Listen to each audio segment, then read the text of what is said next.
This video is an overview of chapter 2 of your textbook, The Family. The title of this chapter is The Family in History. And unlike most of the other chapters of this textbook, this chapter really is going to read and feel like a history lesson.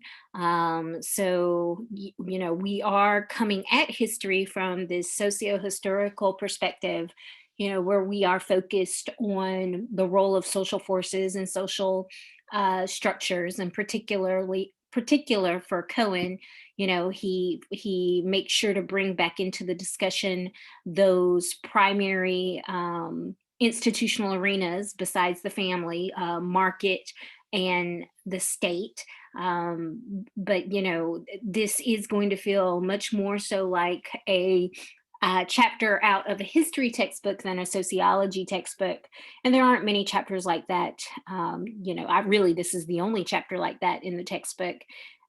So if you loved it, prepare to be, I guess, disappointed moving forward. And if you hated it, prepare for the remainder of the chapters to be a lot more sociological in nature. And so, because this is largely this historical chapter, I'm only going to focus on this video, of really just trying to emphasize the aspects of the chapter where I added material or I added additional context, because otherwise, if I don't have much to add to the overall information that was provided by Cohen.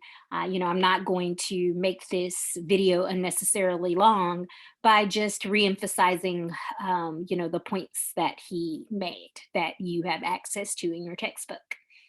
So, this chapter focuses on the development of the family as an institutional arena from that socio-historical perspective. And he emphasizes that recent changes in family life need to be understood in the relation to four historical trends. So if you've ever heard that quote, we can only know where we're going by looking at where we've been. That's in essence what Cohen is doing here. And those four historical trends, most people live much longer than people did in the past. People today have fewer children than people did in the past. Family members perform fewer functional tasks at home, and families have become more diverse in recent decades. So you might notice that those themes pop up multiple times throughout this reading. The number of children people are having and why, what was their life expectancy like at different time periods and why, what was kind of the function of the home, what type of task did they do in that home arena, and then and how were these families structured, and how did there come to be more diversity in family structures as we move throughout time. So part one, or the first section of this chapter, was your early history. And one thing that they note is that based on burial remains, the earliest remains of what clearly seems to be a nuclear family dates back to 4,600 years ago. And they tell that really sad story about the village that was attacked, and how they could look at the burials and how they buried the people who were killed, and they could kind of determine who got buried with family and who was not buried with family. And there are important lessons that you can glean from that story about, even back then, about what was the perceived role or the perceived function of families. That idea that they had a greater level of commitment and love and emotional ties with one another than people who were not necessarily considered to be family. That being said, the textbook emphasizes that certainly in this early time period, flexible family arrangements had to be a crucial element of human life. And that's because, unlike a lot of other animal species where the young proved to be much more self-sufficient at an earlier age, humans require a good deal of caretaking for a prolonged period of their life. But at the same time, the human body, women, they can have children, every 10 months. And that was a lot more likely back before we had birth control and other family planning methods. So, what that suggested was, is, they had to have help um, from extended family, from affiliated kin, in order to care for young children, because the mothers themselves, if they were the only ones caring for their young, they would probably quickly be overwhelmed and unable to do the job. And so your book makes that point, by comparing, these early humans, to animals like chimpanzees and other primates. And so from this section, they introduce some terms, nuclear family, that married monogamous couple living with their own, usually their own biological children, no extended family members. And at the core of that definition, of course, is that term monogamy, the marriage of one person to one other person. And we'll come back to this kind of debatable point about, is monogamy natural? The fact of the matter is most societies have a family system based on monogamy, but does that mean that it is natural? Is it innate to human beings, to be monogamous? And the alternative to monogamy is polygamy, a marriage in which one person has several spouses. And I'm going to introduce the additional terms of uh, polygyny and polyandry, because that just kind of helps characterize whether or not it is a man with multiple wives or a woman with multiple husbands. And unsurprisingly, it is oftentimes, in societies that practice polygamy, usually it was men with multiple wives, and not the opposite. In general, polygamy is less common now, but at earlier time periods, it was the more prevalent form of marriage. Think about, for instance, uh, if you stories from the Bible, early Greek myths, and just kind of what we know about those kind of early cultures. Monogamy, what some consider and argue to be so natural now, used to not even be the most dominant form of marriage. And so, if you read your assigned articles, then you know that one of the articles I had you read was from the Washington Post, and it was uh, presenting both sides of the argument about whether or not monogamy is natural. Is it natural for humans to stay monogamous? And the author classifies this as a complicated question, because certainly people come from it with strong opinions that have largely been influenced by the morals and value systems in the societies in which they've been raised. And monogamy has been a very strong part of, the American and most Western civilization society for multiple centuries now. So we often come at this question with very strong feelings. But just because something is what is socially acceptable, socially desirable, in some cases even socially required, that isn't the same thing as it is whether or not it is natural, meaning it is what we innately do. And so in the article, they present yeah, evidence for both the pro and anti-monogamy camps. And certainly one thing that I would like for you to consider, having read it, is, what evidence did you find most compelling? And then, this ongoing debate about whether or not it's natural, is that even a sensible debate, given that we live in a society where, like I said, it is socially expected, socially desired, and there can be real negative consequences, if you don't follow it. So does it really even matter if it's natural or not, if it is what if it is what is expected of us as members of a society. So, ideas for you to, mull over, consider, perhaps debate amongst yourselves. So then we kind of skip far ahead, from this super early history to kind of focusing on Europe, in middle history, go in the centuries that kind of preceded the development of America as a country. And your book clarifies that although they could focus on, any area, they chose to focus on Europe because obviously, Europe and European culture, and the European way of life, it just has a legacy on so many aspects of American culture, including our family life. And they talk about several ways in which that's true. They point to the fact that the religious regulation by Christian churches, that we saw in America, that originated in Europe. Um, and the extreme inequality that separate the family worlds of the rich and the poor.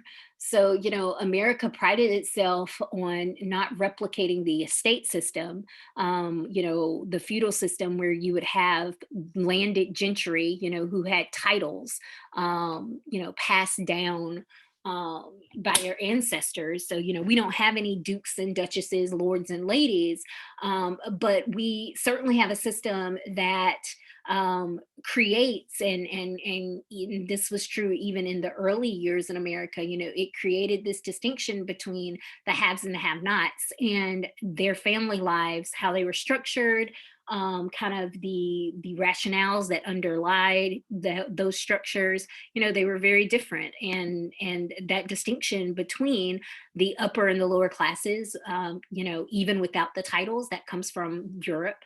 Uh, One thing that was also true in both Europe and America is that family relations were not matters of personal preference or choice, not for a very long time. And we'll talk more about this, how it was a political and economic institution, to create alliances and maintain lineages and arrange cooperation in labor. And then finally, just like in Europe, in America, in the United States, in our first few centuries, certainly of existence, it was a very clear patriarchal system, and that's a system where men have control over the property, as opposed to their wives or opposed to the couple having joint control.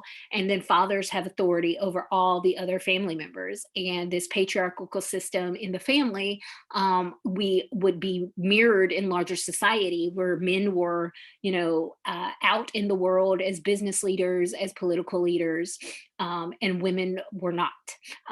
That women were subordinate in this system. And your book notes that, once again, this isn't just true in Europe. Most early societies were patriarchal. You have to go further back in history to find true matriarchies. And even those societies, oftentimes indigenous, indigenous people would occasionally have matriarchies. Even then, those matriarchies were rare in number, and certainly for societies that had to engage in warfare.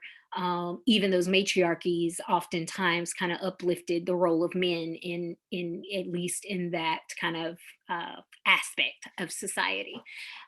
So those are kind of the themes that link, the European families to what we then see when we start focusing more exclusively on the origins of the American family. And so, once we start talking about the American family, we do start bringing in cultures and societies that existed outside of that European American model. And so, this section actually begins with the discussion of Native Americans. And it's worth noting that we don't really know the exact number of Native Americans that existed before European arrival. Some estimate up to 18 million at a time. They were enormously diverse. Like, we speak about them as if they were one unified group of people, but that's not the case. Like, even obviously we don't even know all the tribes, but even just of the ones that we know of, look at this map. It is foolish of us to think that these groups of people that formed their own societies, that they were uniform and homogeneous. They clearly, contain a good deal of variation that we just aren't aware of. Some kind of broad details or generalizations that we can make is that they were hunter-gatherer societies, or what we call forager societies, meaning they followed the food, whether animal or plant. And although it wasn't a perfect gender division of labor, there was a pretty clear gender division of labor in most of these societies, where men were more apt to be hunters slash warriors, and women were more likely to be gatherers. Um, there, there was a strong respect for elders and a reliance on extended family networks. And this was important for sharing resources and meeting essential needs. Um, it's worth noting that, comparative to kind of the puritanical uh, sexual mores and standards that regulated European American life at this time, the sexual lives of Native Americans seemed almost scandalous by comparison. They practiced both monogamy and polygamy, sometimes, both within the same society. Even for people who were in monogamous relationships, there was this greater acceptance of having sex outside of committed relationships, both extramarital as well as premarital. There was greater acceptance around same-sex relationships.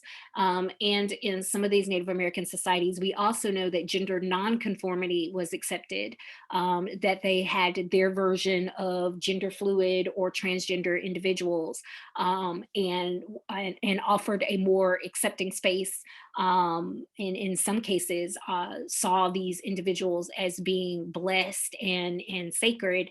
And of course, all of that just kind of compares to like that rigid conformity that we saw in Puritan societies in America. Um, and so when you have this kind of difference in sexual mores, when you have this kind of difference um, in in how you consider families, what this can lead to is having a very different view of children, and opening up the possibility that your societies can even be, if not matriarchies, at least what we call matrilineal, meaning you trace ancestry, you trace kinship through mothers. And that's because most Native American societies did not believe in private property. They did not believe you could own land. And so therefore, it was that ownership of land that really drove a lot of European American and European family structures, that focus on inheritance, and having a legacy and passing down. When that isn't your focus, because you don't believe that land can be owned, and therefore you don't really worry about having children of your own to carry on your name and inherit your property, then what that leads to is, a different view of children. In a lot of Native American societies, children were seen as belonging to the tribe. And in this way, this is part of what made both the acceptance of sex outside of committed relationships, the practice of polygamy, the tracing of lineage through the mother. This was all kind of made possible by the fact that in Native American societies, land ownership and inheritance just did not play that key role. I'm going backwards. So at the same time, you have this kind of flexible family structure, with a good deal of individuation and differentiation in Native American societies. If you looked at the colonial Americans, who existed at that same time, you would find a society that was a good deal more rigid.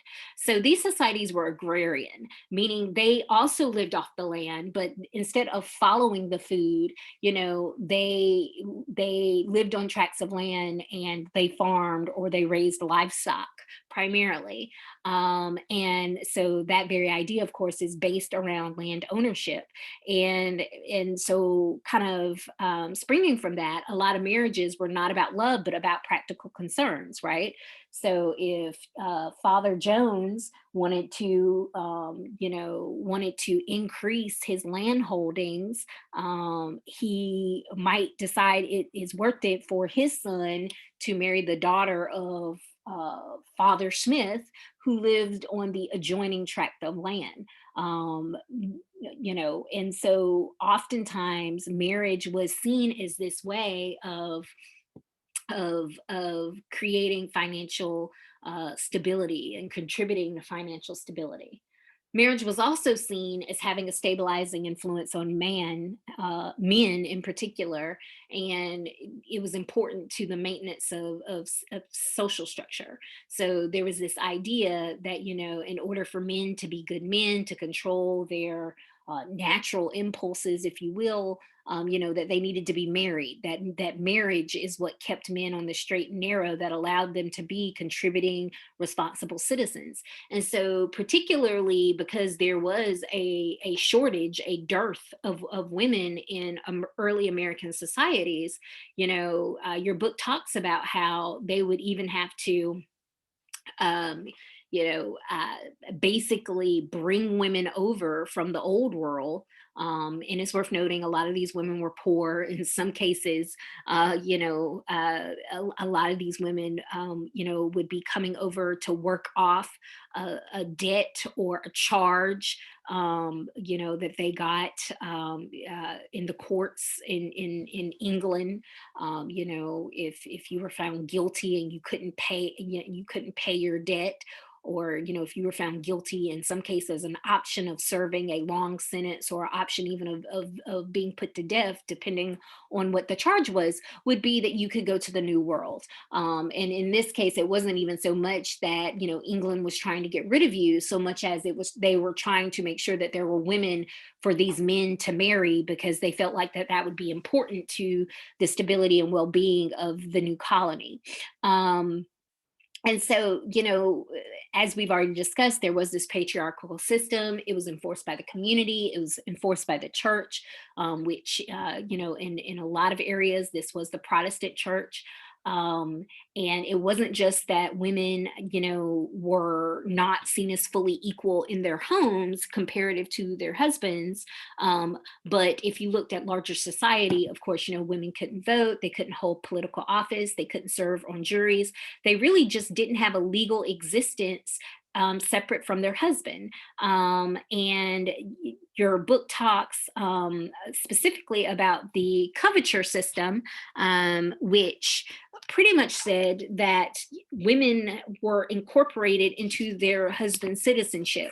So if they had an inheritance from their own family, it became their husband's family. I mean, it became their husband's inheritance, right? They were not permitted to own property in their own names. If they had a father, if they had a husband, if they had a brother, once they got older and they became widows, if they didn't remarry, oftentimes their property would then go, into the hands of their, oldest son, or their daughter's husband, if there was no one else, right? So it was this sense that, women were not real citizens under this system. And this is symbolized by the concept of maiden names, right? Your name, your surname, it didn't really symbolize you as a woman. It symbolized first the fact that you were the property, you were under the protection, you fell under the citizenship of your father.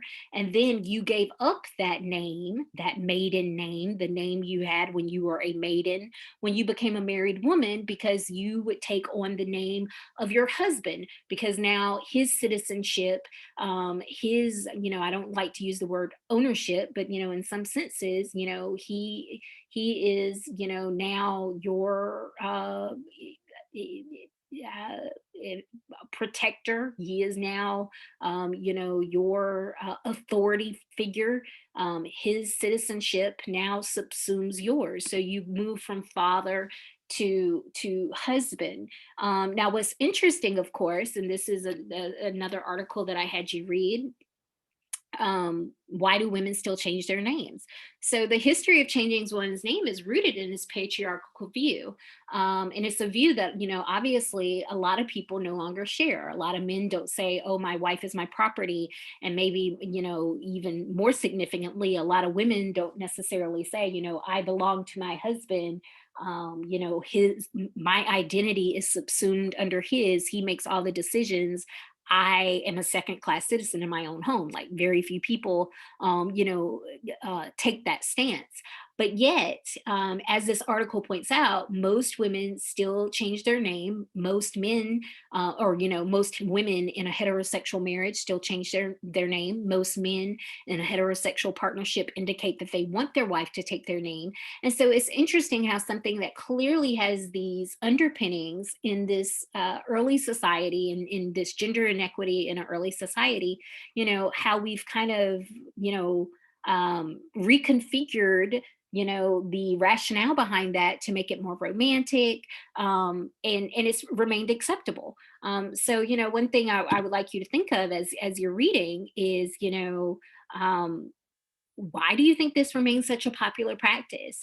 Do you think people who do something different, like, the husband takes the wife's name, or they combine their names by hyphen, or they combine their names and form a completely different, new surname that combines elements of both people's names? Do you think they're judged in some way negatively in society, that, we perceive those couples in some type of stigmatizing fashion? And of course, for all the people who maybe say, oh, I took my husband's name, or I want my wife to take my name, because it's romantic or because it's tradition, how does the sociological perspective on this practice complicate that whole argument? Now that you know a little bit more detail about the kind of, historical underpinnings of the practice. So when we look specifically at, the role of children in these early families, it's worth noting that a lot of these families were really large. Similar to what I said about, women in the kind of early era, prehistoric era. Same thing was still true here. That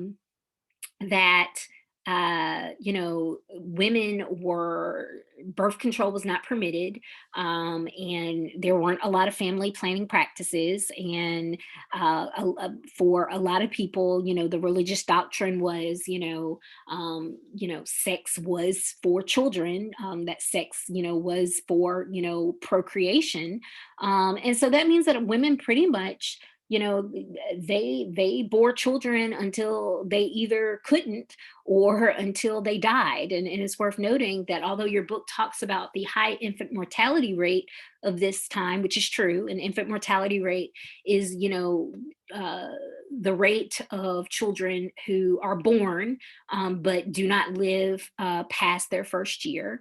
And it's for, a variety of reasons, lack of nutrition, small birth weight size, because there was a greater likelihood that children would be born early, or they would be born in a weakened condition. Of course, there was the role of illness and sickness and disease. For poor children, of course, there was the role of not having, any enough to eat. If women's, milk didn't come in, or if women's milk stopped early, there was this likelihood of starvation for these children. So there was this high infant mortality rate, but there was also a high rate of maternal mortality, right? The number of women that basically died in childbirth, and oftentimes, it was because they bore so many children, and they bore so many of them, at least partially because they couldn't control it.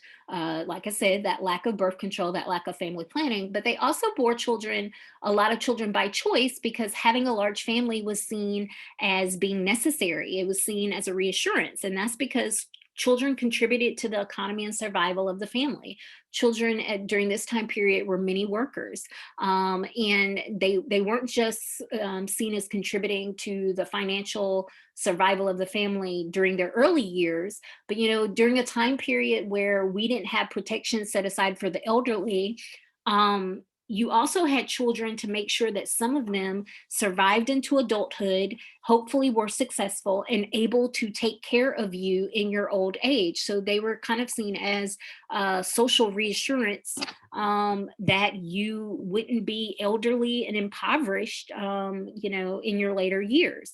In terms of how children were raised back then, a lot of colonists had the Calvinist view that children were guilty of original sin, and they had to be controlled through discipline and work. And we'll talk about how this view changed, because of course now we tend to think of children as blank slates who are born innocent.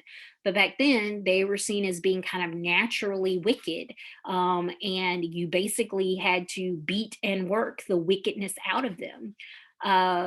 Regardless of how much money a parent had, they really just didn't spend a lot of time with their children. The sentimentality and the strong emotional bonds that existed between parent and child, that exist between parent and child now, that started, kind of in modern society, or what we consider modern society, post 1950s. That wasn't the viewpoint of children back then. So this time period is where we also start to, your book introduces some other terms. They talk about the fact that extended families, which were very common in Native American societies, that colonial Americans often did not live in extended families under one roof, but because they oftentimes would, live in the same area, live in the same town, they did rely on them, as a support role. So even though they weren't all under the same roof, there was the acknowledgement of extended families and the important supportive role that extended families can play.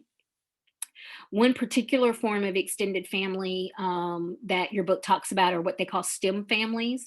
And this is when the household formed by one grown child remains in the family home with his or her parents. And this is like I said, this is that inheritance, that passing along, property. But this also is what I talked about when I was saying, it was that, in lieu of programs that allow elderly people to be, to live alone, because of welfare assistance or social security programs. Back then the only social security that an elderly person had came from the ability of one of their adult children to take care of them. And so the STEM family served kind of both of those purposes. So this part of the chapter also introduces, of course, the discussion of a third kind of society that existed in early America, and that's African American society. And it's worth noting that if you're talking about African Americans during this time period, you're largely talking about African Americans under slavery, because as you can see, the free population of Blacks, in the 1800s, never even reached more than 12, 13%. And so, hold on, my dog is barking. So as you can see, most African Americans in the country at this time were slaves. And it's worth noting, because slavery has existed, really going far back to early societies, that's what we refer to as old world slavery. New world slavery, the type of slavery that we had in the Americas, part of what made it unique is what we call the 5 central conditions. This isn't in your book. I do expect you to know it. First of all, slavery was for life. There weren't a lot of pathways out of slavery. This wasn't indentured servitude. In a lot of parts of America, indentured servitude became slavery for African Americans in those early years. It was the idea that you were property, which is the third condition, and therefore you belong to your slave master for your entire life. And even if your slave master died, more often than not, you were then inherited. You were passed on to their descendants, or if they died with debt, you were sold to pay off those debts.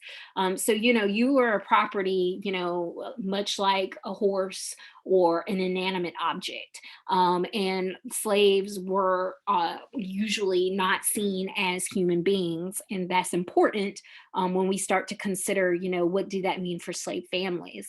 They were denied rights, the rights to their own children, the right to legally marry, the right to read, the right to write, the right to own property.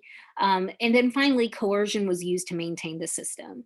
And so coercion was, it could be by force. And of course, if you've ever seen any movies or documentaries on slavery, the whippings, the amputations, the other kind of inhumane punishments, that helped maintain the slave system, helped maintain keeping slaves alive. The system also, of course, punished free blacks or sympathetic whites who would have assisted in helping slaves. Those punishments could range from anything from, fines to jail time to violent punishments like being tarred and feathered, sometimes even death.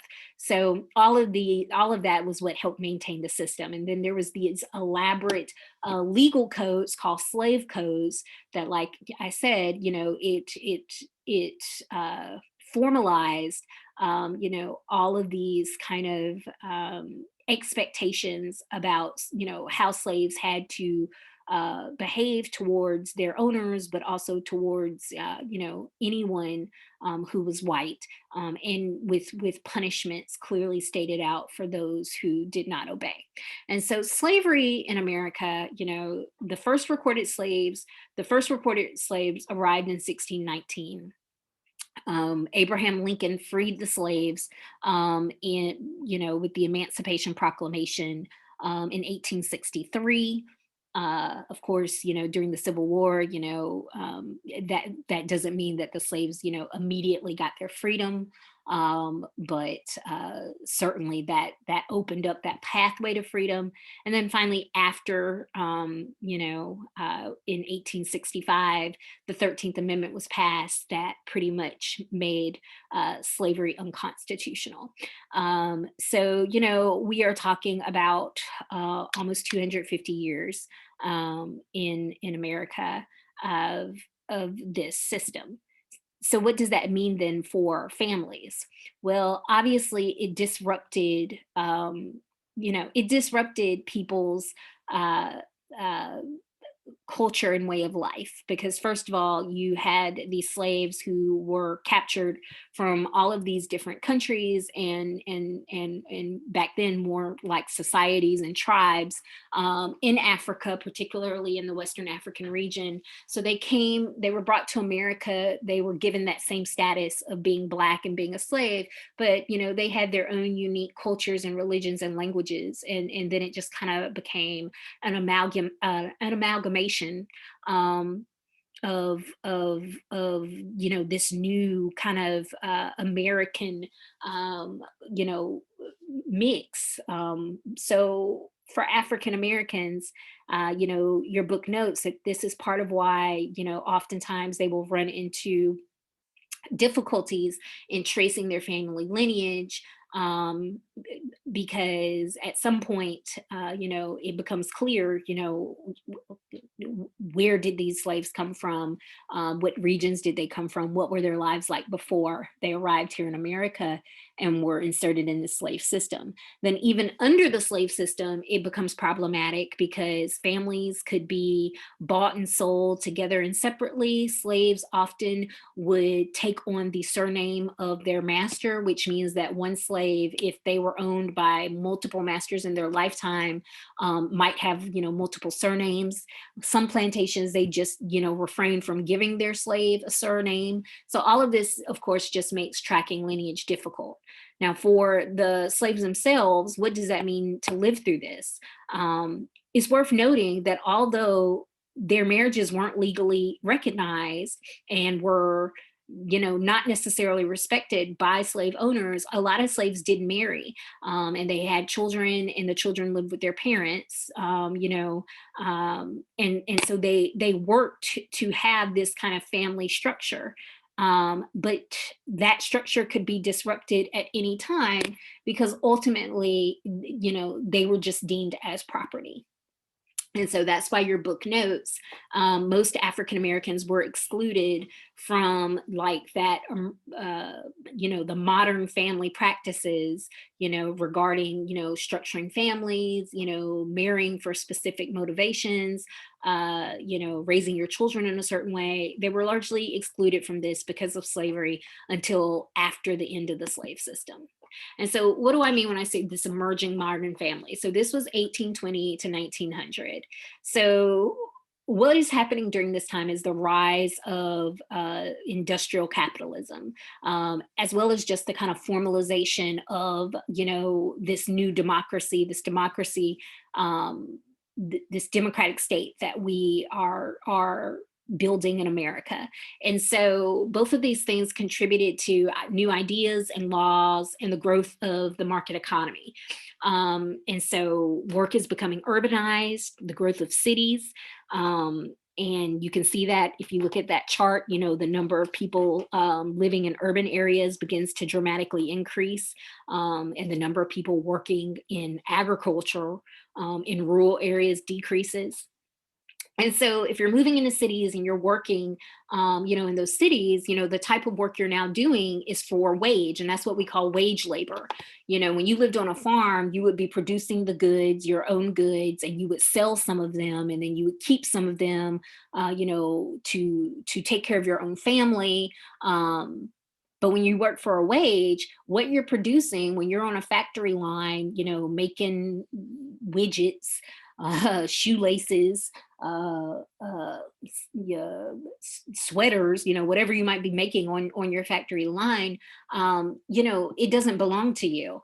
You don't get to take it home. Like, you might have no sweaters, and you might be making, 200 a day, and it doesn't matter because none of those sweaters belong to you. You're working for a wage, and so that means you then take that money and you use that money to, pay for everything that you need to meet you and your family's basic needs. So at the same time we see this increase in wage labor, we see an increase in what's called the commodification of society. People are having to buy things, not make things themselves, and when you buy things, we call those commodities.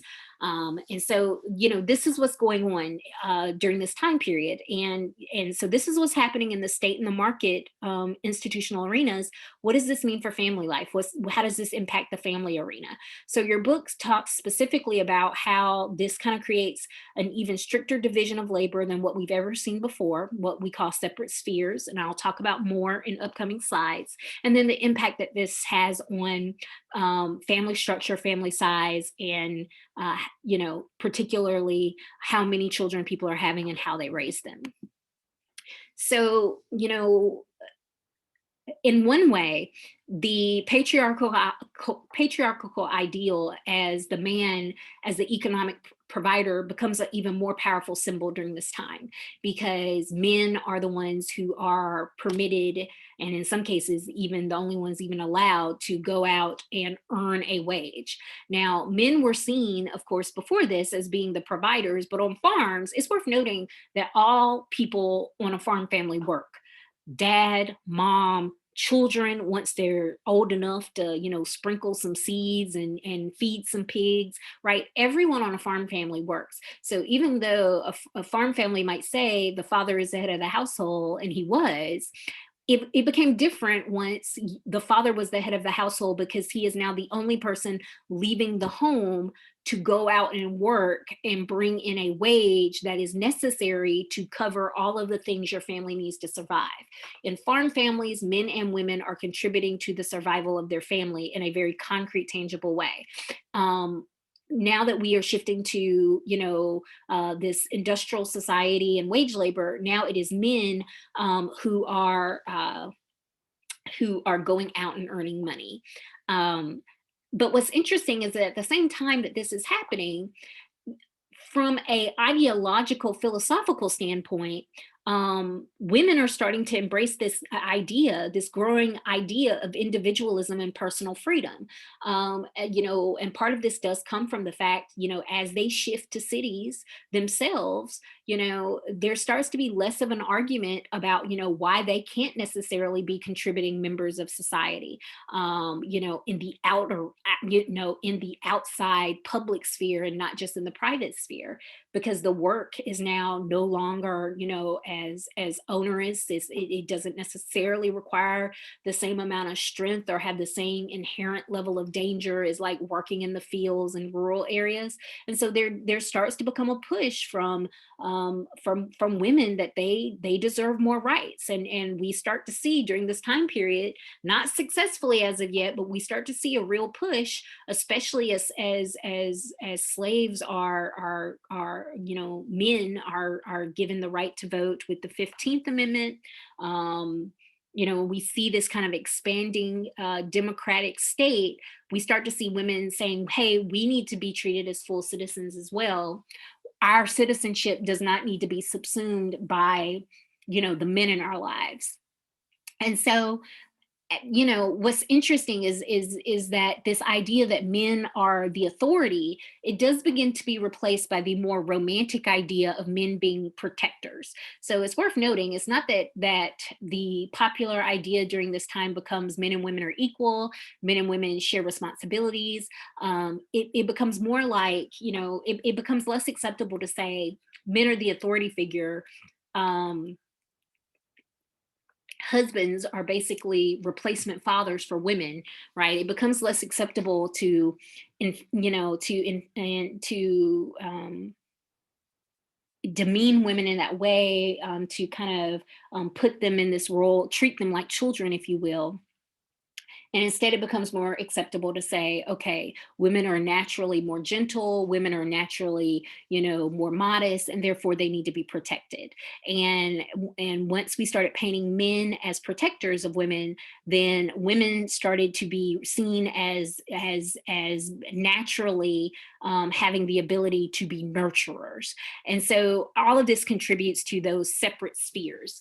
And so separate spheres is a cultural doctrine that emerged where women work at home and to make it a sanctuary from the industrial world in which their husbands work for pay. So they were supposed to make their homes beautiful and clean, and they themselves are supposed to be gracious and beautiful and good companions for their husbands. So it was like a man's job is to go out and earn money. A woman's job is to make the home, to make the children a warm and welcoming space.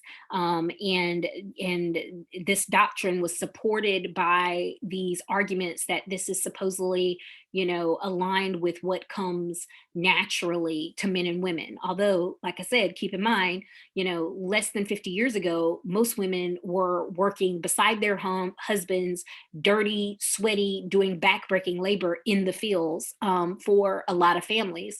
So this idea now that they are refined, that they are delicate, all of this just shows, sociologically, how stereotypes and perceptions can kind of shift, as a whole, that there can be this societal shift that takes place. And the separate sphere ideology was most strongly embraced by the expanding white collar middle class, because under the industrial system, as you have workers, you then start to you then start to develop management and upper management classes that receive an even higher wage. And so their wives in particular do not necessarily need to work. And so they're spending their times at home, and they're getting this kind of doctrines fed to them from a variety of sources. But, what we also can look to, um, as an important media development is the fact that we see an increase in proliferation of women's magazines.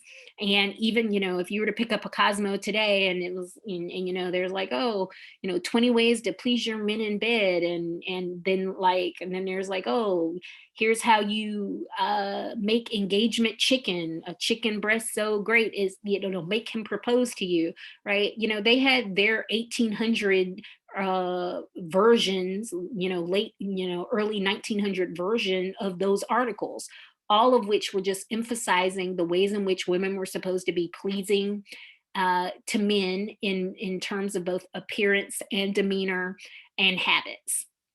And so, this ideal was obviously not attainable for working class families, but many of them upheld the ideal in theory, meaning, the women in those families had to work, but they would wish that they were these middle class women, or, their husbands would wish and hope that one day that they will have enough money so their wives don't have to work and they can live this ideal. And the important exception to this trend is obviously farm families, because you're seeing this media, but this is just not applicable to you, because once again, farm families, everyone still needs to work in according for it to be successful. And yes, women are doing, the bulk of the work inside of the farm home, but they also are helping their husbands out outside as well. And so there wasn't this like strict division, this strict gender division of labor.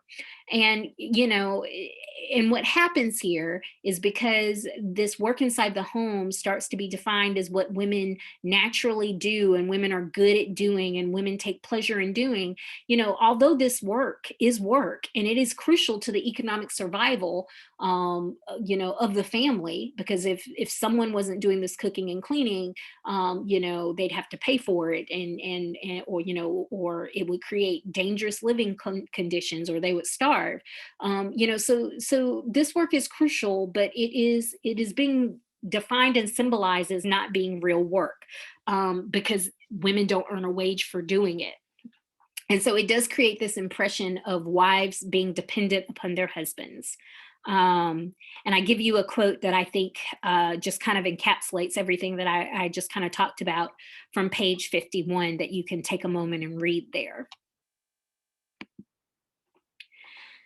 And so now, because you have, instead of rural farm families where the motivation to get married was largely economic and practical, like we need to join our two farms, we need to strengthen our ability to produce more crops. That's no longer going to be the motivating force behind marriages. And so, especially among young adults, emotional aspects start to take priority. So this is kind of the beginning of where we see this idea of love and marrying for affection and companionship.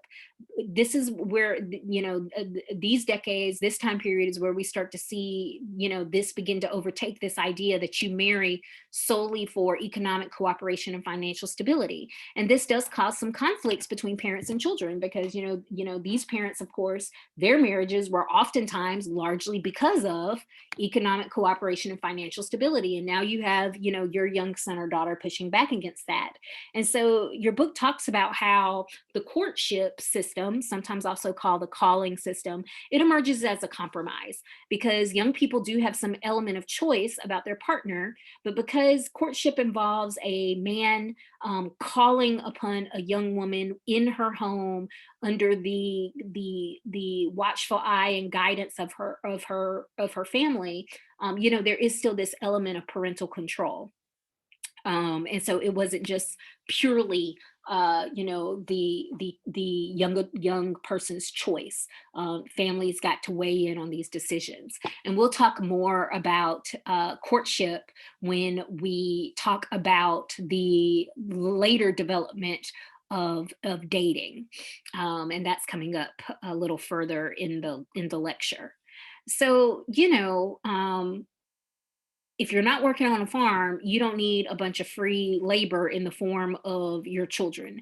And what we see is a dramatic decline in the number of children per family. And that's what that first graph, figure 2.1, is showing. The number of children, the average number of children, dramatically dropping in the span of 100 years from seven, to a little over three. And part of this is because we also start to learn how to prevent pregnancy. Although we haven't reached a time period yet where birth control is made publicly available, some knowledge about family planning methods is being disseminated. But maybe more importantly, like I said, the desire to have large families has decreased, because if you aren't living on a farm, instead of if you live on a farm, having seven children or more means you have all those extra hands to help you run the farm. And because you're producing a lot of your own food, it doesn't necessarily come at cost. Now that you're living in a city and working for wage labor, what are all those extra hands good for, except driving up the costs that it would take to feed your family. And this especially becomes true later on, as we get a little deeper into the 1900s, where laws started to be passed against child labor, because now, of course, you can't even send your child out to work in the factories. They now just cost. And so, all of this is true.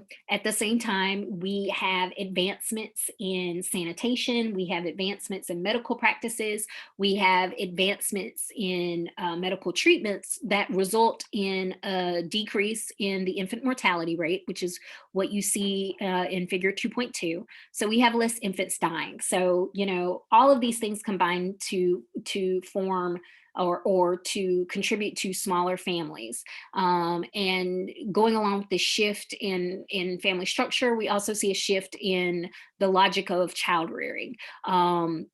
Children's individuality begins to emerge as a valued ideal. So instead of just wanting obedient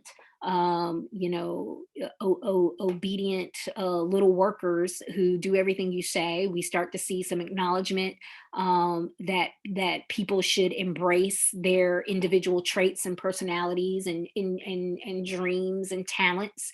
You start to see this, parents acknowledging this in children. And this is where that whole idea that children are naturally wicked becomes replaced with the idea that children are born innocent and they're born blank slates.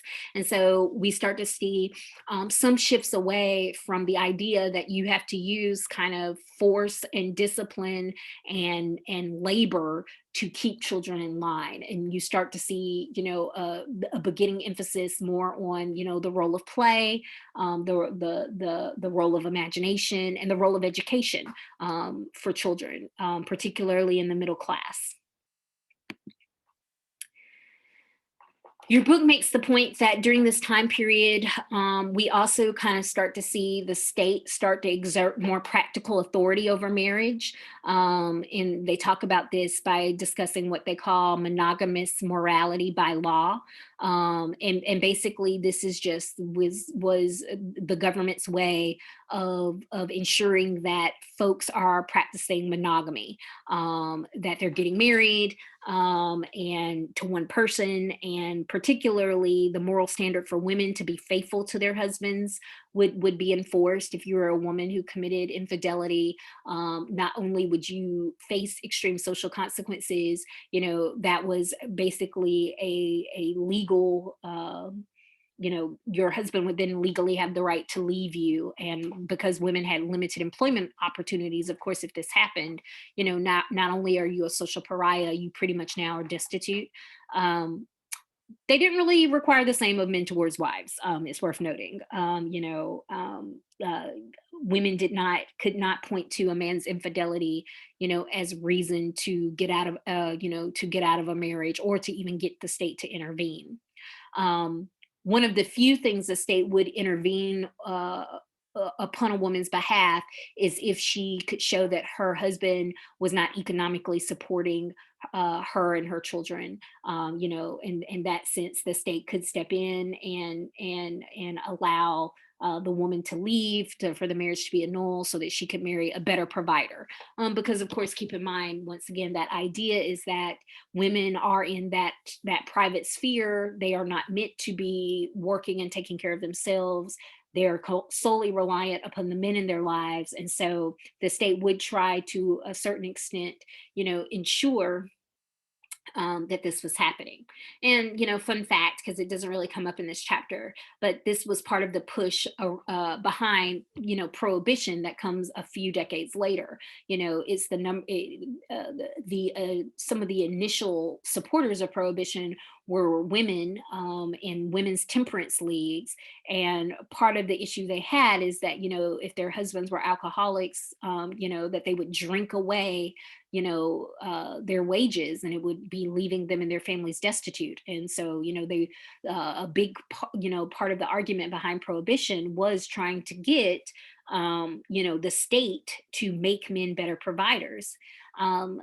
Another consequence of the state kind of wading into the private lives of its citizens by this monogamous morality, this push for monogamous morality, was the ensuing feud that this led to with the Mormon Church, who up until this point allowed its members to practice polygamy.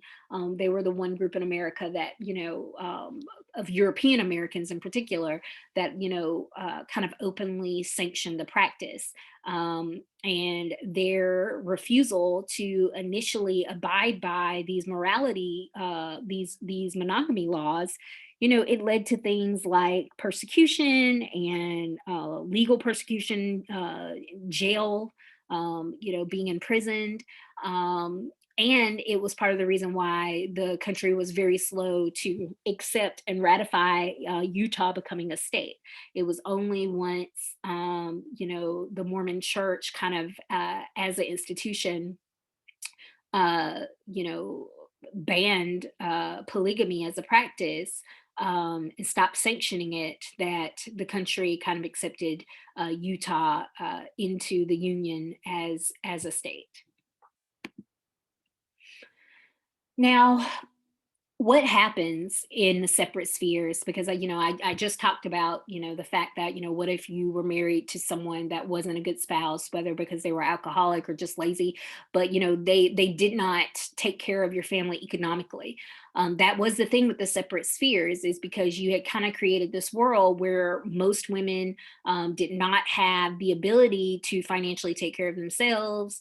And now they were living in cities away from their extended family, which meant that it was harder for them and their children to just be subsumed back into their fathers or back into like another male relative's household. People's actual homes, of course, are smaller in urban areas than in rural areas. So who takes care of these people? Who takes care of the widows and the orphans? This becomes a real issue now that you have this male-centered wage economy. And we start to see some concerns about this as early as the Civil War, where part of for the Union soldiers, part of how they recruited men to be part of the army, before they began just drafting, was the promise of what was called widow's pitches. The idea that the state would pay a certain amount of money to your spouse and your family if you were to die. Because otherwise, this would be a real concern, of course, that you would be leaving your wife and your children behind, on the desperate hope that maybe they would find someone else to remarry. But if not, who was going to take care of them? So this was the precursor to the modern welfare system, because this was the first time that the government said, hey, if all else, we'll step in and provide some financial assistance to your family. but we didn't, the country didn't very quickly build upon that precursor. Instead, what you often found and what your book describes is there was a system of, poorhouses, orphanages, almshouses, penitentiaries, in these urban areas. And they kind of formed, what is characterized as a weakened and disorganized patchwork of charitable organizations. That were meant to provide assistance, to provide a place to live, to provide meals and sustenance, particularly to poor widows and poor orphans. Even back then, and to a certain extent, to the poor elderly, to a certain extent, to the poor that clearly suffered from mental illness and disability. Just like now, there wasn't a lot set aside for people who were young and able-bodied and male, but just poor. Because the idea, of course, if you were all those things, you should be able to work. But for those other people, particularly widows, because like I said, there wasn't a lot of weren't that many opportunities for women in the labor force, and particularly for children.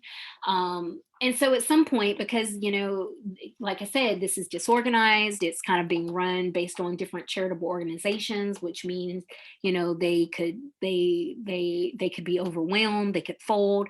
At some point, the government, local governments, state governments, finally the federal government, they begin to take over some of this, some of these institutions. They start to become government run.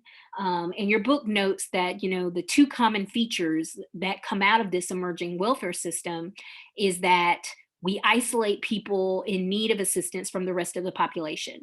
So the rise of institutionalization, we institutionalize the poor, we institutionalize the mentally ill, we institutionalize, orphans, right? We create these institutions that pull them from kind of the rest of society and put them in a special place, aside from the rest of society, surrounded by other people that kind of share this disadvantaged status. And then the other kind of feature is the fact that oftentimes the care that we provide these people is inadequate. And part of this is due to lack of resources. If it's government run, it's pretty much based, of course, not on profitability. It's based on, largely government funding, and to a lesser extent, donations. And in a country that historically has never appreciated taxation, even though, of course, we have a lot of resources that are funded by taxation, that does mean we don't necessarily have a lot of money for things to be run very well. But then the other issue, of course, at this time is there is ineffective or non-existent government regulation. So the government doesn't do a very good job of providing oversight of these resources as well. Something else that can be understood through the American ideology of less government is more. The fact that a lot of people, even back then, did not like the idea of having a strong government. That meant that when things were government run, they were oftentimes not run well. So then in this section, we also then go back to talking about African Americans, but we also start talking about some other populations, the Asian American immigrant population, and then the Mexican American population, who we can think of as being both colonized/immigrants.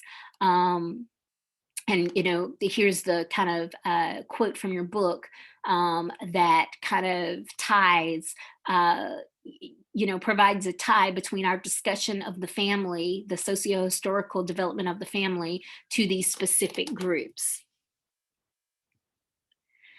So for African Americans post-slavery, there was this Reconstruction period. It was fairly short, 10 years, but there were a lot of resources, federal resources, that were geared towards the recently freed slaves. Resources related to education, related to political mobilizing, related to doing things like helping to locate and find family members who had been sold to other plantations.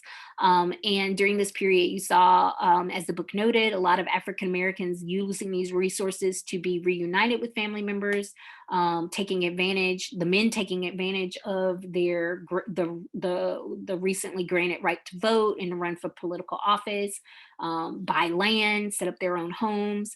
And so, this was the time period that seemed like maybe there would be some success of the African American families to rebuild post slavery. But unfortunately, the Reconstruction period was very short. It was only 10 years. And then in the South, comes the time period that we refer to as Jim Crow.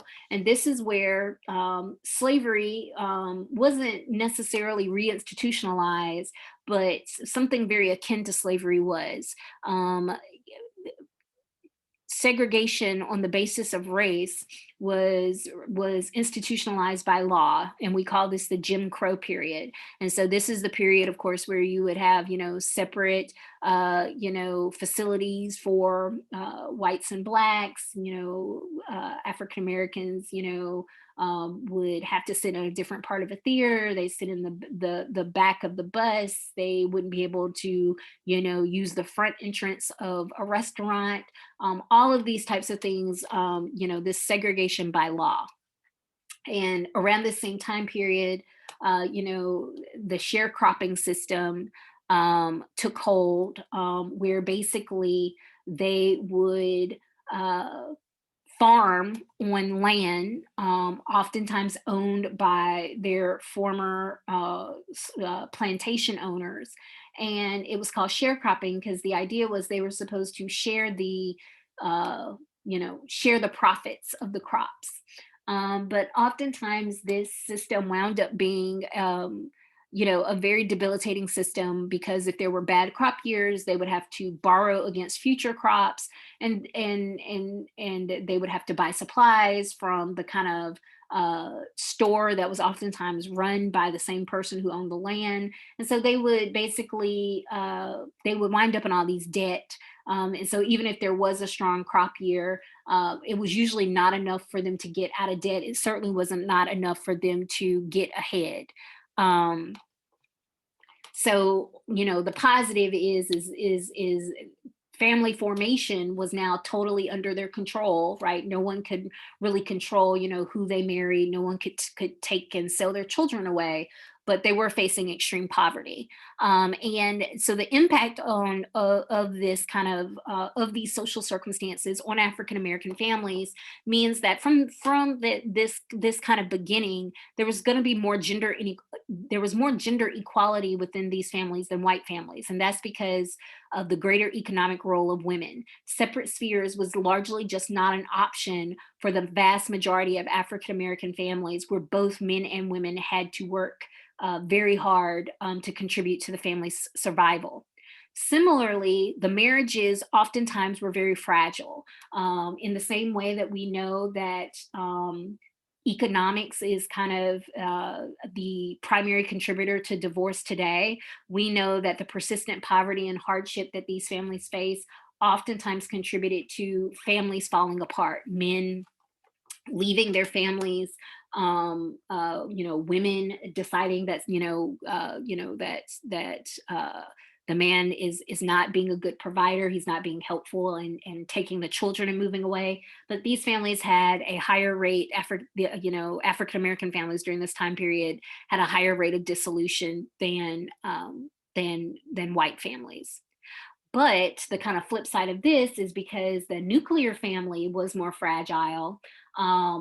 The importance of extended family networks in order to provide support and caring and cooperation to help take care of the young and the elderly, to share financial resources. The role of extended family was much stronger in African American families at this time than what we saw in white families.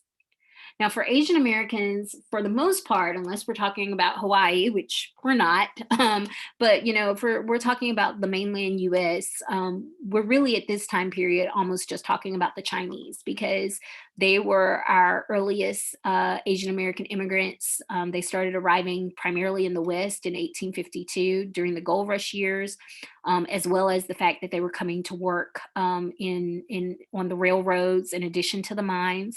Almost all of them were men, but a lot of them did have wives and children in China, who they expected to bring over later, or they were, young men who expected to eventually bring over a wife to America. However, those kind of expectations and dreams were halted by the Chinese Exclusion Act of 1882 because it cut off most new immigration from China as a response to growing anti-Chinese racism. So a lot of people in the West were very resentful to the Chinese immigrants because of their economic success, but also very distrustful because of their otherness, because they were perceived as being just very different from the European Americans, and so they decided to pass this act, which meant that a lot of these men were unable to bring over their significant others, their families from China. And at the same time, they also passed laws against interracial marriage, or they expanded laws that had prohibited interracial marriage between whites and blacks to also prohibiting marriage between whites and Chinese. And so basically, these laws created a generation of single men. They remained in America because of the financial opportunities, but they were basically forced bachelors. So they remained unmarried and childless. So this obviously just fractured the family formation of the first wave of Chinese Americans in the United States.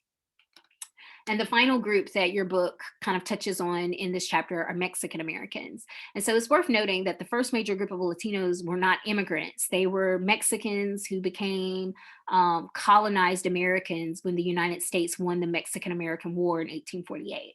And so colonization is basically when a group that is already living in an area, that area gets taken over by another group. And so now they're kind of part of that new group, but not really, right? They are colonized. A group has come in and taken over. And so this kind of this awkward status of being Americans but not really, had a great impact on the lives of this first group of Mexican Americans, because it's worth noting that although that war ended with the Treaty of Guadalupe Hidalgo, which among its many terms, it was the idea that these Mexican families who had been living and farming on this land, for decades. They had these family farms. Under the treaty, they were supposed to be allowed to keep these lands, to be able to farm, to be able to remain in America, even if they did not pursue citizenship. They were supposed to be able to enjoy kind of the rights and protections that were afforded to them by the treaty.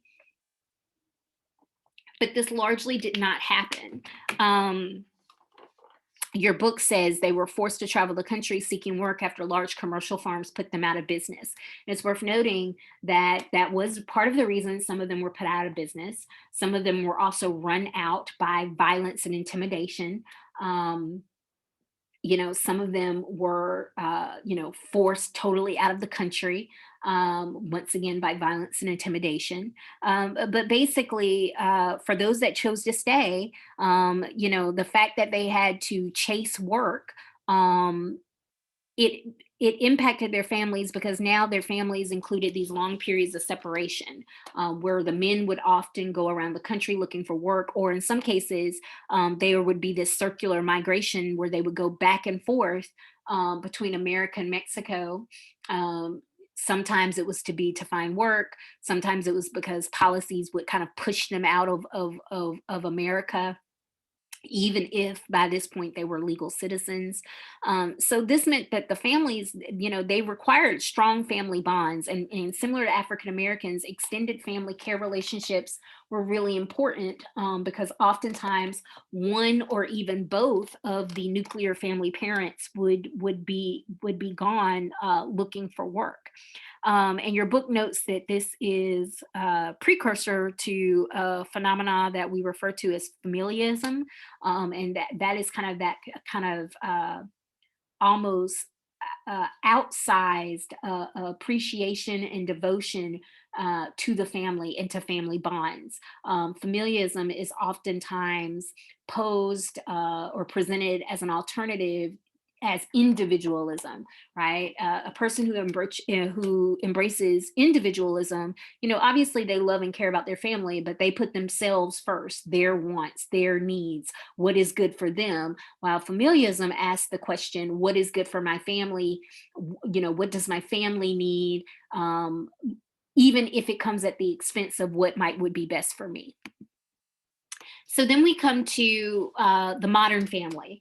And so the modern family is from 1900 to 1960s, and it is built upon, it further entrenches that separate spheres model, because in the 19th century the separate spheres model was more of an ideal and not an attainable reality.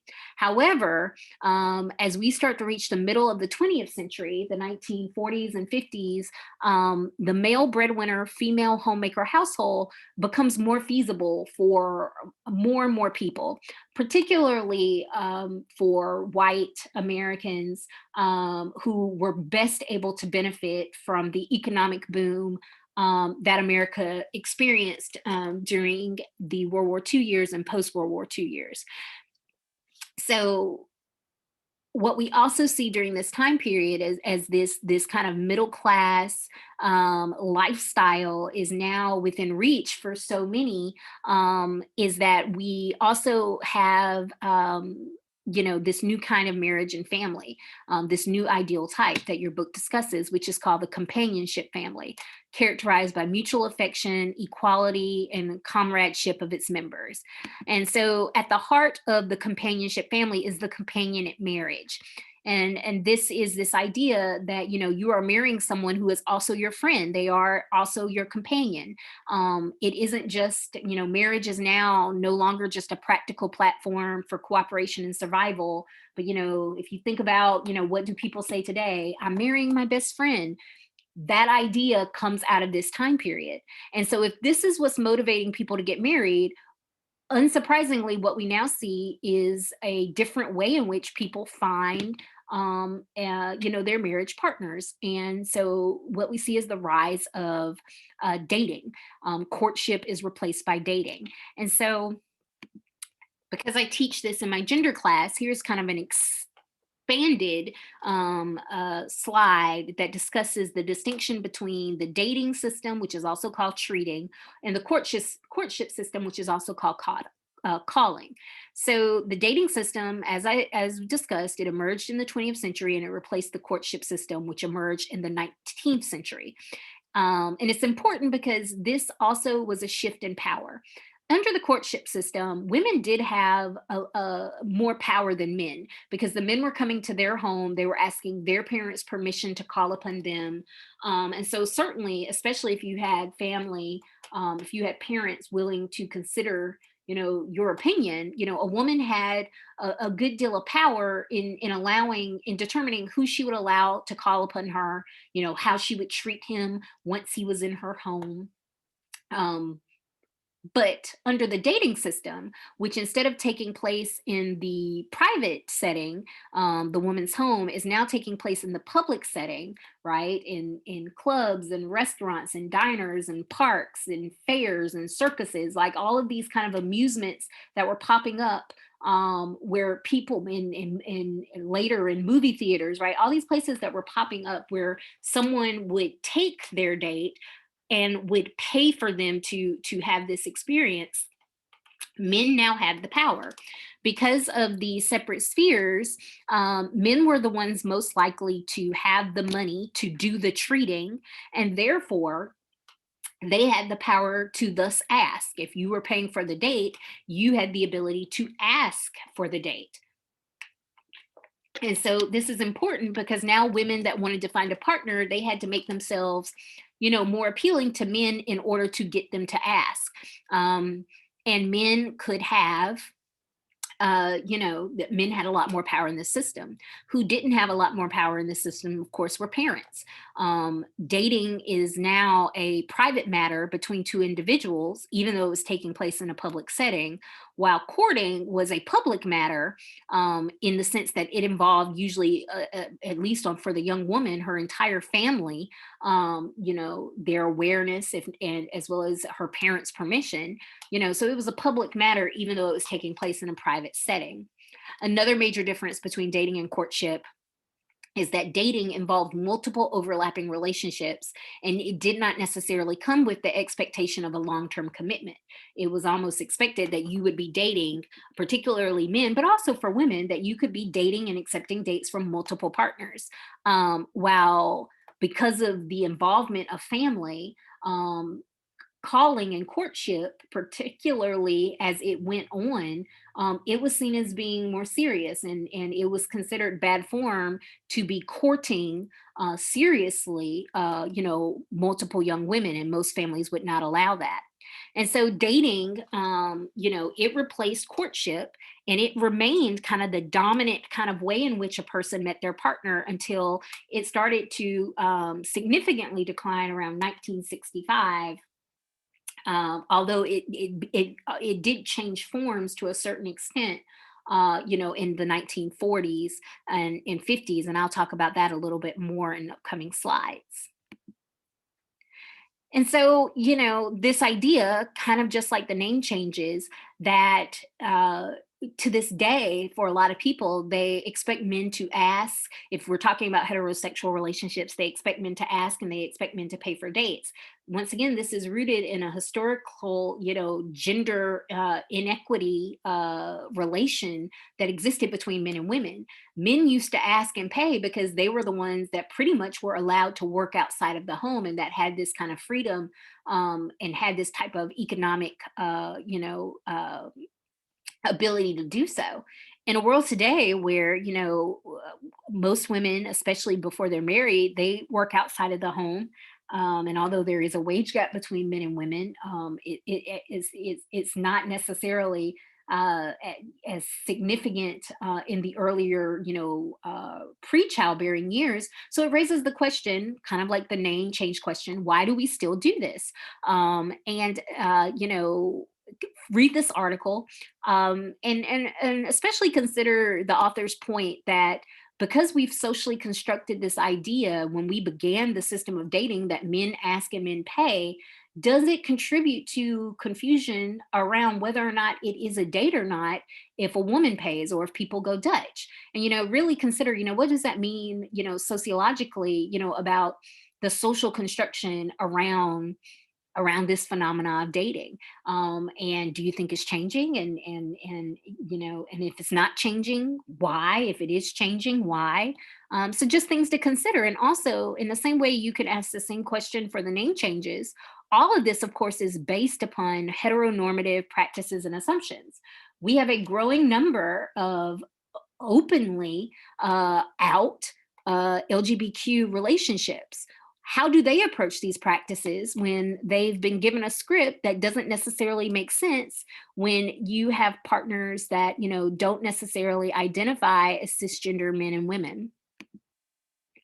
And so, the table from your book, I think, is just a really helpful like handout and printout to think about, the different ways in which the patriarchal family, which was built around that patriarchal property marriage, is different than the companionship family, which is built around that companionship marriage. And unsurprisingly, the role of children during this time period, as we shift to the companionship family, also changes. So, as American industry grew during those World War II, post World War II years, more companies started to pay their families what's called a family wage. And a family wage is the amount necessary for a male earner to basically take care of his family without the woman working. And before, that was pretty much only feasible for people that had upper level, upper, middle level management positions. But now you start to see even people, just working in factories are making this family wage. And although your book doesn't note it, this is also the time period where we have some of our strongest unions. So it's worth noting that it's not necessarily that a lot of these business owners, factory owners, did this out the goodness of their heart. It was also the consequence of what's called breadwinner policies, um, uh, that were pushed by unions. This idea that they would push business owners to, implement policies related to compensation, related to benefits, related to time, that would allow men to be breadwinners. And this is part of how, certainly for working class Americans, more of them became that. That breadwinner father, that stay at home mother kind of model,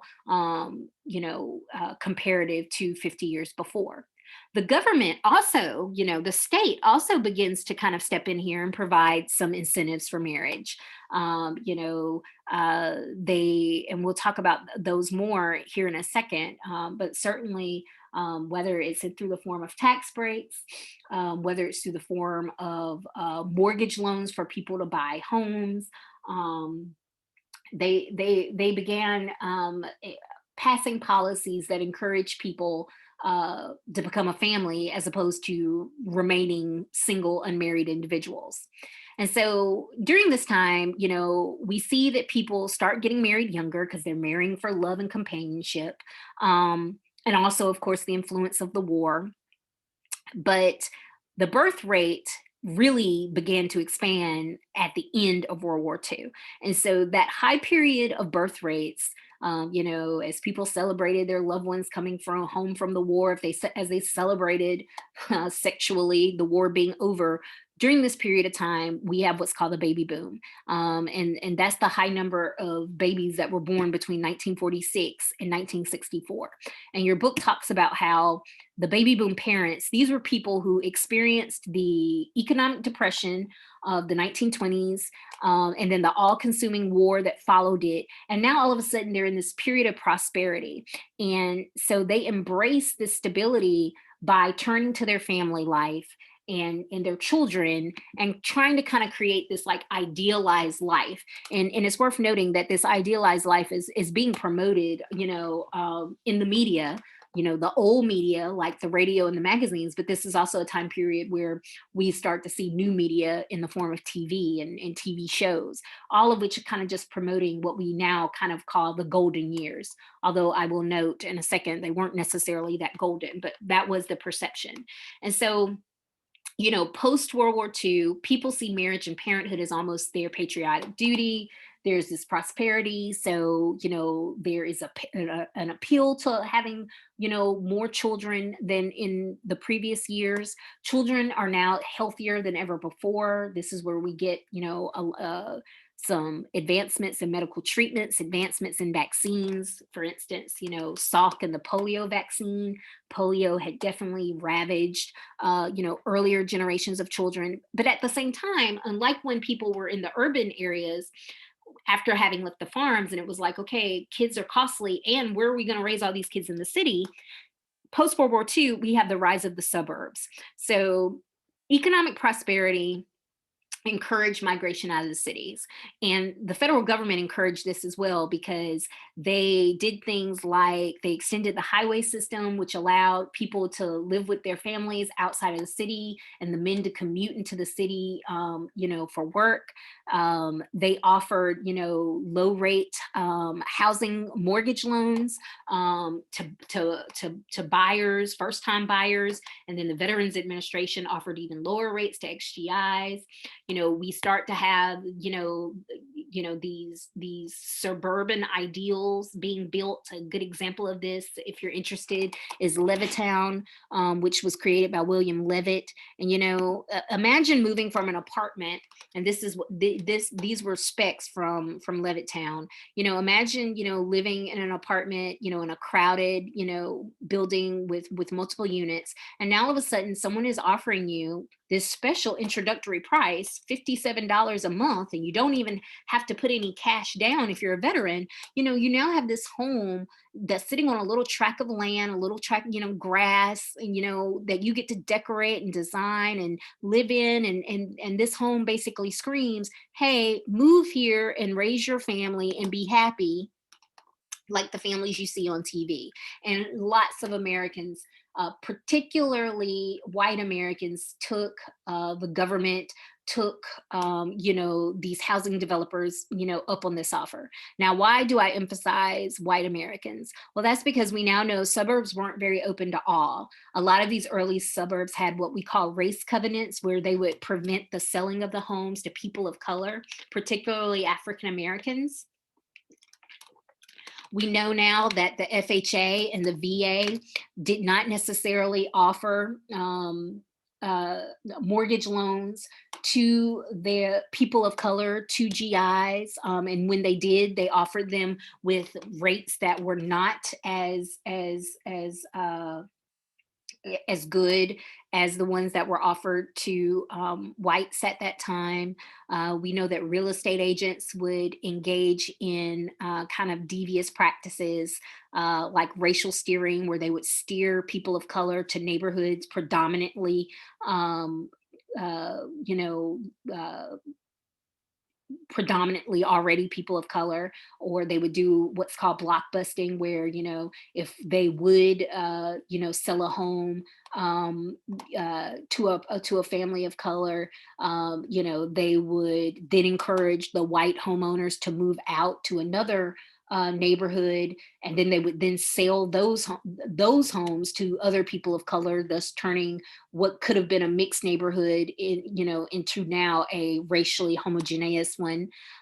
We know banks did things like redlining, where they either refused to issue loans to people in certain neighborhoods, or they would issue loans that had a higher APR to those people. So this is important just because when we get to the modern era, and especially before, a lot of cities went through the gentrification process, or regentrification process, you know the reason why parts of New York and Chicago and Detroit and Pittsburgh and a lot of our big cities, and you're like, oh, these places are largely minority. This is part of why. When America went through that prosperous time period, a lot of families, of color, particularly Black families, but to an extent also Latino families, found themselves unable to take advantage of the suburbanization, going the wrong way. Um, and so, from a certain vantage point, you can look at this time period and be like, hey, this was a good time period to be alive. These are the golden years. But, if you look at this vantage point through the lens of racial equality, it wasn't that great of a time period to be alive. I'm African American. At no point do I ever wish or hope, based on the stories that my grandparents have shared with me, have I ever hoped, like, or wish like, hey, I sure would have loved to have been alive in the 50s. No, pretty sure that my life would not have been as good.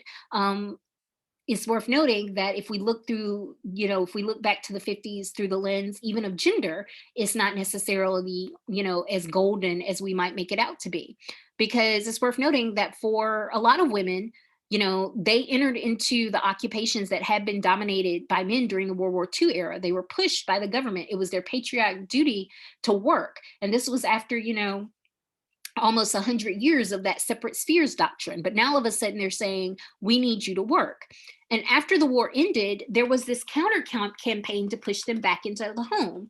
And, it's worth noting that for some women, they went back gladly. It wasn't, that they loved working. But it's also worth noting that for some women, this was a real loss. They enjoyed the independence. They enjoyed working. They enjoyed making their own money. And they fought to keep their jobs. But because of the implementation of what I previously discussed, the breadwinner policies, oftentimes those policies would include things like marriage bans, where they would make it so that a woman could not hold a job if she was married. And in this way, it freed the job up, not even necessarily for single women, but for men. And so women were kind of pushed out of the labor force. And so, what does that mean for sex and marriage? Well, if you have the reestablishment of the separate spheres to a certain extent, it means that if you want to experience financial stability, you have to get married. And this was especially, kind of could be a little anxiety inducing, because if you were young and single during this time period, after two world wars and a depression, there was a bit of a male shortage. And so this is why I said the nature of dating changed a little bit, in the 40s and 50s, going into the 60s, because now we have, instead of dating, and the idea was you're dating multiple people and no one is necessarily committed right away, you now have the focus on going steady. So if you've ever heard that term going steady, know that it kind of originates out of the 50s, because the 50s were unusually conservative in the sense that the separate spheres doctrine came roaring back to life, that after giving women a taste of financial independence during the war years by allowing them to work, there was now this concerted effort to push them back into the home. And adding to the stress of all that is the fact that there was no guarantee that you were going to have a home of your own if you were a woman, because there was not necessarily enough men to go around. And we won't even talk about the men who, through no fault of their own, the war left them, with PTSD. It left them, with physical and mental, disabilities. It left them, with alcohol and substance disorders. So, there was a male shortage, and, there were some men that definitely came back from the war experience not in the best condition. And if you were a woman at this time period, once again, a lot of pathways have been closed to you, with the exception of homemaker. And so people are now focused on going steady, which is this idea that you're dating, but you're dating exclusively. You're dating with the commitment that you are, on the pathway to get married. And young women saw this as a social security, as to not end up as an old maid, because during this time period there is not, there isn't a lot of space for women to be independent individuals. And so all of this sets us up for the new family, which Cohen identifies as rising out of the 1960s. And so that 1950s traditional family persisted as an ideal, but the new family and the diversity around the new family has come about due to both market and state forces. Your book talks a lot about the primary market force, and I'm not going to spend a lot of time on it because, we're going to be talking a lot about the new family in various ways in the rest of the textbook chapters. But the primary market force that contributed to the new family is the fact that the rise in women's employment.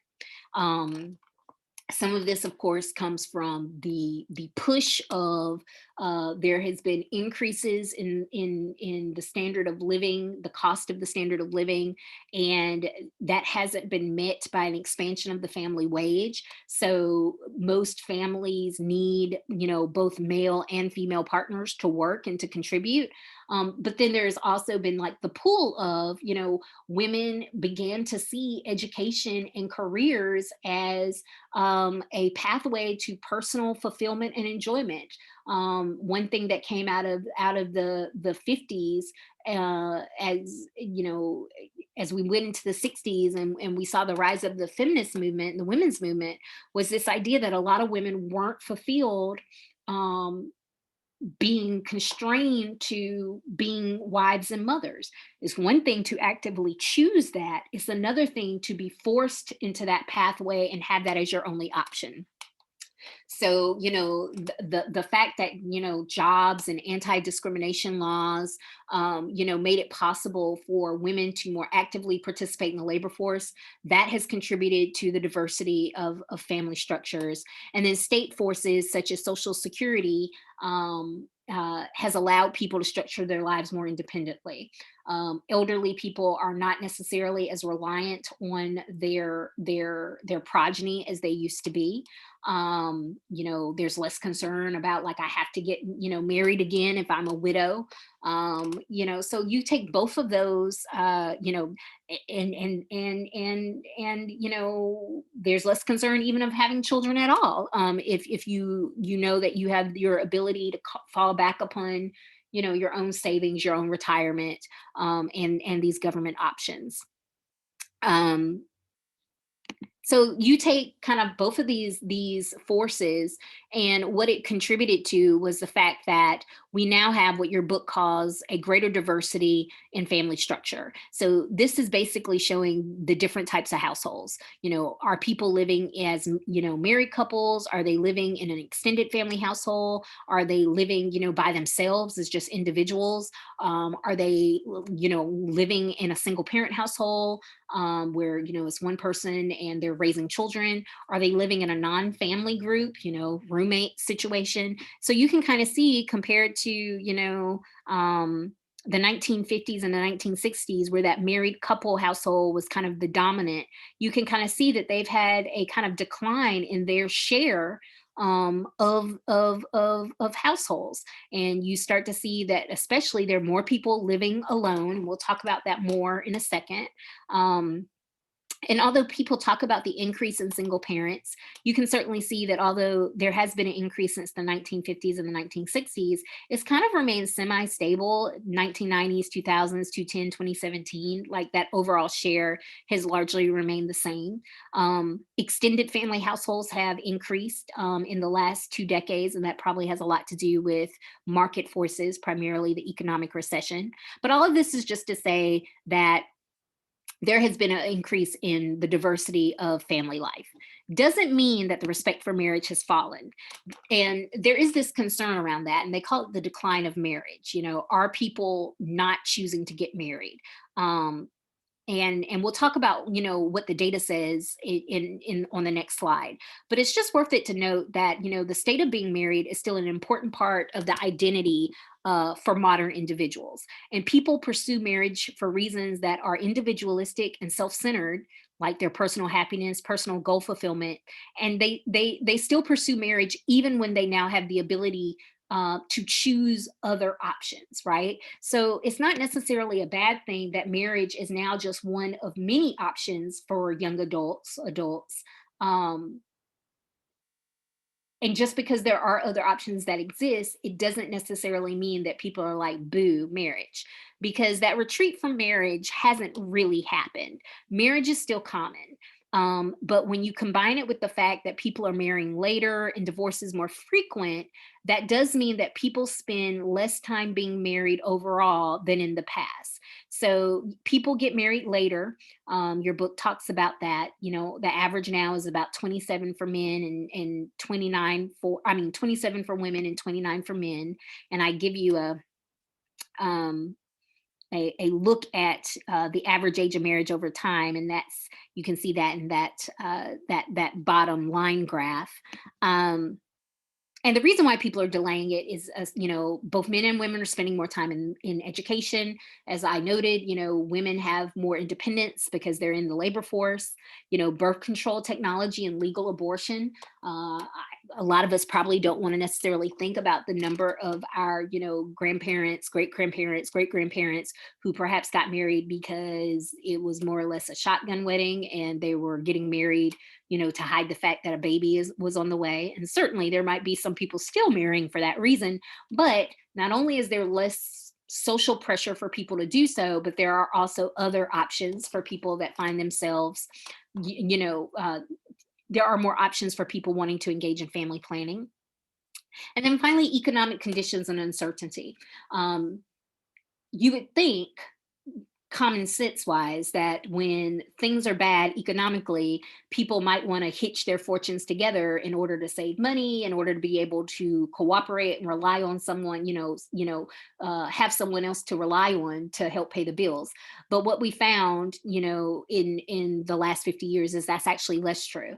When we're going through periods of economic recession, people are less likely to enter into new marriages. Now, they are less likely to get a divorce because divorces are expensive, and going from one household to two households is seen as an unnecessary financial risk to take. But what also seems to be true is, despite what you would think would be the economic advantages of going from two households into one, people don't do that. Or if they do that, they do it in the form of cohabitation, which we'll talk about later in this semester. They don't necessarily do that by getting married. So as noted, where we truly see the greatest increase is the number of people that live independently without a spouse or relatives. This has become more common for both young women and men, and part of this has been influenced by the fact that women's employment, so the role of the market, the incorporation of single mothers into major welfare programs, because it used to be in the early years of American welfare policy, you pretty much had to either be widowed or abandoned by your husband. They wouldn't allow single mothers access to welfare programs. um, but so certainly, the fact that now women have the ability to work on their own, women have the ability to form a family and receive government assistance if they can't necessarily take care of that family financially. All of this has kind of influenced family structures. And so this is your book has this whole section where they are looking at the independence that people now enjoy through the lens of these different arenas. They talk about, both the positives as well as the negatives that come along with this greater independence, whether you're talking about the state or the market or the family arena. I don't have a lot of context to add to that particular section, but I do encourage you to look over the slide and to read those pages really carefully, because they make the good point that everything comes with associated advantages and disadvantages, and the independence that both men and women now have in regards to the state, the market, and the family. It does have some benefits. It does have some drawbacks. And so, going along with that, your last article I asked you to read was actually just from a website called Our World in Data, and it's talking about the rise of living alone across multiple nations. And especially that assumption that people often have that aloneness equals loneliness. I want you to consider that, especially in light of, some of the correlates that seem to go along with, the likelihood that someone's, living alone, that they're more likely, to be higher SES, they're more likely to be educated. Do you think that detracts from or contributes to the likelihood of whether or not they are potentially lonely, or that they actively chose this lifestyle? Just something that I think that's kind of interesting to think about. This kind of final point talks about how the impact this has had on children. So family sizes are smaller, as small as they've ever been, and these falling birth rates have made it possible for parent-child relationships to become more individually intensive. And later on in the semester, we'll talk about specifically what does that mean for mothers, because there is a whole ideology called the ideology of intensive mothering, that presents this kind of these kind of expectations regarding this super parenting that mothers in particular are supposed to be engaging in. They talk about how it can be detrimental to both moms as well as the children. The other kind of changes is with these small family sizes is the period of parenting is also longer. Hey, this is coming from someone that I just turned 40, and to this day no one straightens my hair like my mother. And by no one I mean me. Certainly I could pay someone to do it, but if I'm home, I'm a grown woman and I still turn to her for that. And so in this way, uh, the bond between parent and child, it remains strong, it remains intimate, it remains emotionally close for much longer than it ever has, when you look at this through a historical perspective. And to a certain extent, we also see this in the fact that grandparents have grown closer to their fewer grandchildren. So, although multi generational living is less common than in, like, the 1800s, 1700s, so people don't necessarily live with grandma, although, as I'm going to note on the next slide, some people do, particularly if they're poorer. But even those who don't live with their grandparents, because people have smaller families, that also means people have less grandchildren, which also means that their emotional bonds with their grandchildren are even closer. Um, but the flip side of this is that for some older people, there is also this crisis of loneliness because people also live further away from their families than they have in earlier time periods. So they don't see their families as much. And because financial independence levels, particularly among the upper middle class, upper class, they're less dependent on their families financially, which also means they don't spend as much time with their families. A final point to make about multi-generational families before I kind of come to a close here is that, as people are living longer and having less children, what you have is a new recognition of a group we call the sandwich generation. And so this is especially middle age adults, and particularly if they're middle class, because that means that their financial resources are being strained because their parents are living longer, and as they live longer, they perhaps become less financially independent as well as less physically independent because of health conditions. And, those responsibilities fall on their now adult children. And then at the same time, as childhood has increased, right?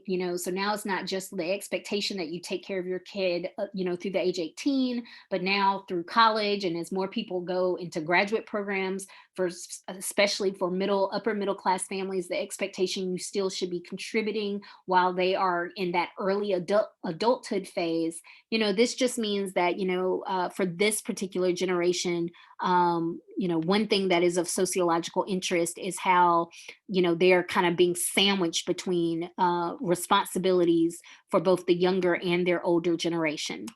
Skip the name section is interesting, but I'm not going to be asking you any questions about that. Um, on the test or anything like that. And then my final kind of point, and the final point your book makes, the trend to watch, urban transformation. Young single adults are increasingly drawn to cities. We are seeing this urban, suburban, rural divide in America. That's part of what's actually contributing to the political divide. But then what happens as you get older in these cities? Because what we're seeing is young people who grow up in urban areas, who settle in urban areas versus suburban and rural, they go on to make very different decisions about their life, their careers, their decisions regarding home ownership than young people who settle in, suburban and rural areas, who are more likely to follow this kind of traditional path of, get married, buy a home, have children, save for retirement, all of that. So what's going to happen to older adults who are still single in the city? These are things that not just sociologists are going to have to consider, but everybody from people who provide social services, people who engage in urban planning, politicians who make public policy. So this is certainly a trend to watch, and that brings me to the conclusion of chapter 2.